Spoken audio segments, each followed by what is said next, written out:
Bonjour tout le monde, j'espère que vous allez bien. Aujourd'hui, on se retrouve pour le débrief du match entre Osasuna et le Barça.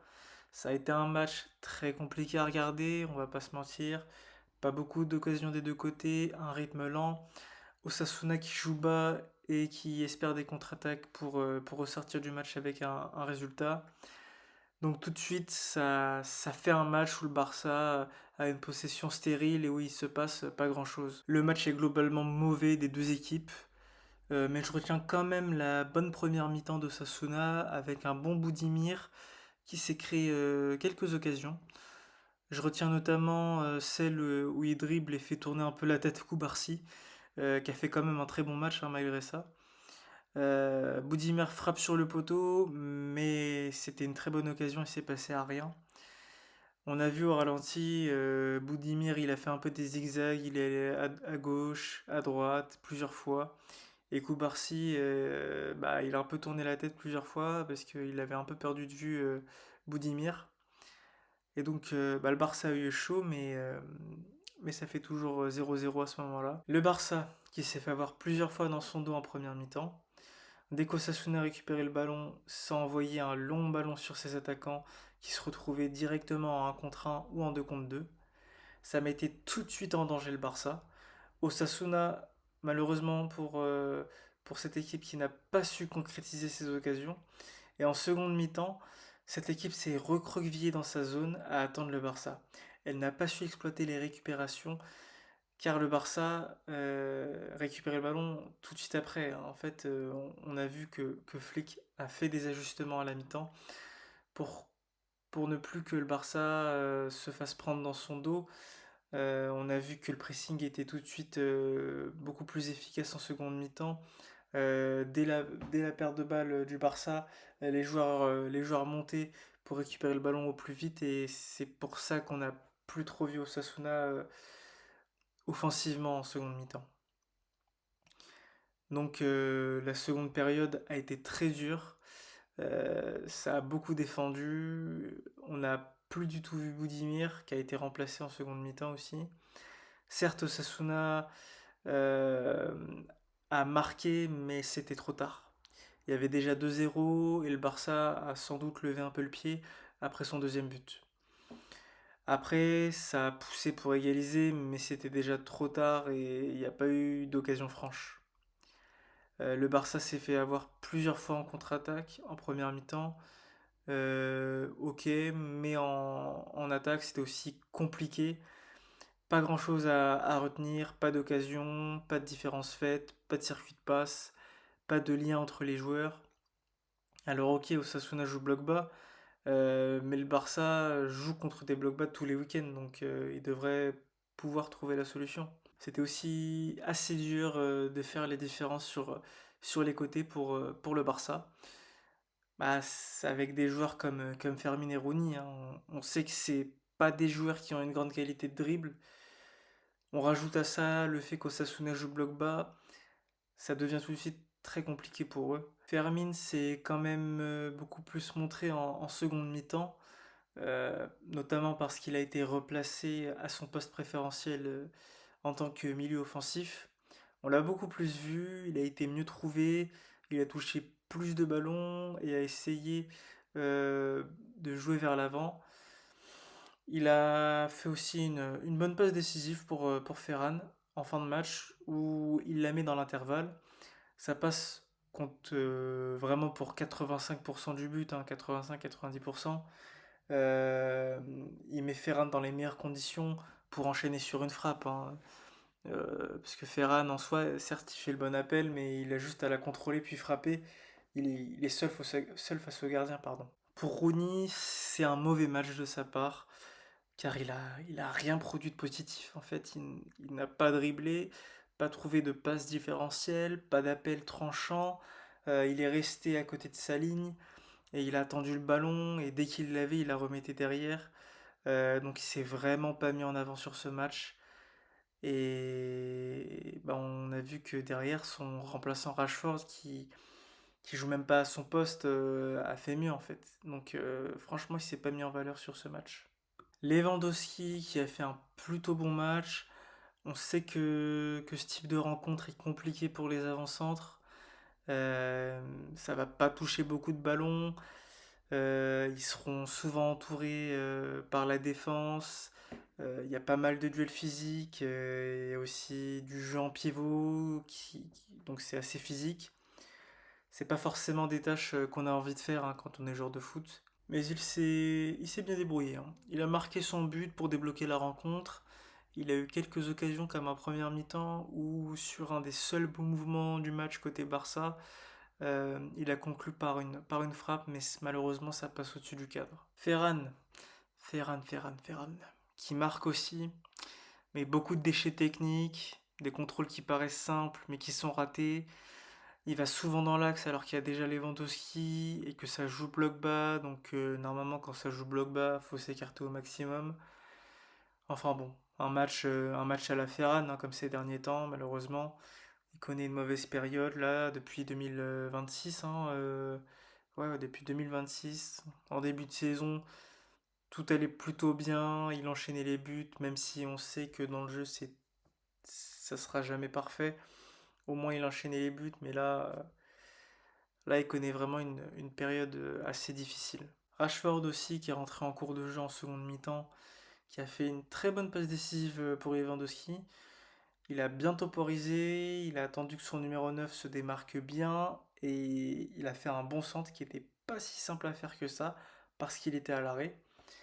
Donc voilà, sa passe décisive est très importante parce que il n'y avait pas beaucoup d'occasions, c'était un match assez fermé où le rythme était lent et cette passe a permis de tout débloquer et surtout a permis à son équipe de mener au score. Mais malheureusement, encore une fois, son match n'est pas très bon, hein. Du déchet, pas de différence, des centres loupés aussi. Euh, il trouve, il est pas forcément, non, c'est pas qu'il est pas forcément, c'est qu'il est pas bien trouvé par ses coéquipiers. Alors ok, il joue côté droit, on sait que c'est pas son côté préféré, mais il doit faire avec, hein, parce qu'il a perdu du temps de jeu, il a perdu sa place aussi, il est descendu dans la hiérarchie des attaquants. Flick maintenant il préfère mettre Fermin à gauche alors que c'est même pas son poste de base. Maintenant, il entre en cours de jeu pour remplacer Rooney, qui ne réalise même pas de très bonnes performances aussi. Donc c'est devenu assez compliqué la situation de Rashford. Est-ce que le Barça va faire sauter sa clause vu comment son temps de jeu baisse? Franchement, ça m'étonnerait que le Barça aille sur lui cet été. Mais bon, on sait jamais, hein. On sait que les finances du Barça, c'est compliqué depuis pas mal d'années. Mais bon, si j'étais directeur sportif, je le prends pas, hein, au vu de ses performances, du prix, en connaissant, comme je l'ai dit, les finances du Barça. Mais alors, déjà, offensivement, je le trouve faible dans pas mal d'aspects, que ce soit la technique, la qualité de dribble, les choix aussi. Il prend pas toujours le choix, ses lectures ne sont pas toutes bonnes mais aussi pour son apport défensif qui est quasi inexistant. Enfin, quand on fait le comparatif avec Rafinha, ok, Rafinha c'est l'un des meilleurs joueurs du monde, mais quand on compare les deux joueurs, c'est le jour et la nuit, que ce soit offensif et défensif. Alors que pourtant, on sait que offensivement, Rafinha, il a quelques défauts, mais quand on compare à Rashford, bah dans toutes les cases, il est plus fort que Rashford. Donc franchement, c'est assez compliqué pour l'anglais. Est-ce que il va... Enfin là, je parle même pas d'un point de vue du Barça, mais est-ce que dans sa carrière, il va avoir un déclic au bout d'un moment? Est-ce qu'il va se remettre en question un peu je compare un peu la situation dans une... Là, c'est assez loin où je vais, mais je compare un peu avec Mbappé, où on sait que c'est... Bon, maintenant, Mbappé, il a clairement dépassé Rashford, hein, mais on sait que c'est deux joueurs qui ont du talent. Mais en fait, ils fournissent pas assez d'efforts. Il y a beaucoup d'aspects où c'est très très très faible. Et on voit un manque d'envie claire, pardon. Franchement, ça... Moi, si je suis entraîneur, ça me fout mal en fait. Parce que moi, quand je fais rentrer des joueurs, déjà qu'ils sont pas titulaires, donc ils ont de l'énergie à revendre, et ben j'ai envie qu'ils se donnent à fond, quoi. Qu'ils se donnent à fond. Je pense pas que physiquement Rashford, il ait un cardio faible. Enfin, je comprends pas. Il se donne pas. Il se donne pas. Et là, il a 29 ans. Il a pas gagné grand-chose. Et quand on regarde il y a quelques années son potentiel et tout ce que les experts foot disaient sur lui et où il pouvait aller dans le futur et à l'avenir, et ben là, quand on regarde son parcours actuellement, ça fait mal au cœur, quoi. Ça fait mal au cœur, mais en même temps, c'est logique au vu de ce qu'il a fait. Donc voilà, assez dur, mais il a sorti une bonne passe, hein, voilà, on sait qu'il a du talent et qu'il peut sortir des beaux gestes, mais c'est trop peu, c'est trop peu. Je voulais parler de Koubarsi aussi, qui pour moi est le meilleur joueur du match. Donc ça montre un peu bah, que ce match était bien ennuyeux, hein. Quand un défenseur ou le gardien est élu meilleur joueur du match, on voit un peu à quoi ressemble ce dernier. Mais donc, ouais, il a fait un très bon match, je trouve, hein. Il a sauvé plusieurs fois le Barça dans ce match.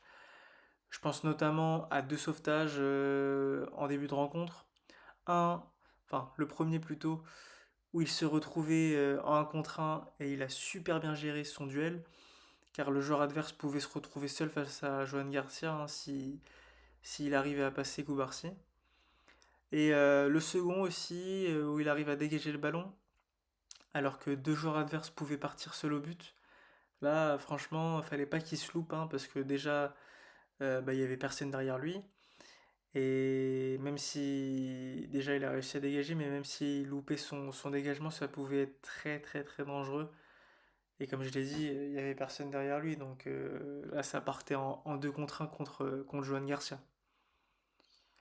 Mais ouais, il a plutôt réussi tout ce qu'il voulait faire. Il a assuré toutes ses interventions, ses passes étaient bonnes.